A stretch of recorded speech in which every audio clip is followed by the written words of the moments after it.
最近有網友鋪文來指控，講魚鰍場仔的長線排骨是使用合成的素肉。魚鰍場仔昨是再度來買貨，嘛公布着製作的影片，講因所使用的是完整的肉素豬肉的原肉。瓜皮指甲金黃色，內底個咬接，讓人看甲嘴軟插插的。不少人攏真愛食魚鰍場的排骨便當。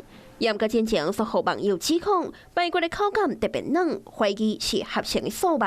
我有看到才有辦法跟你講啊，那個圖片我看不清楚。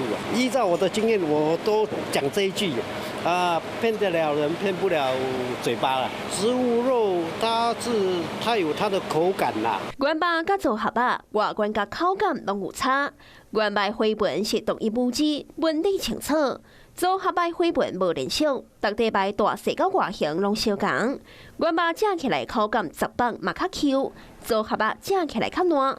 面對這件爭議，魚鰍場昨個發布聲明，表示新北的衛生局有來稽核，確認魚鰍場的長線腰內豬肉排是採用腰內肉來設計，產品的原料來源甲製糖的管理，攏符合食品安全相關的法規。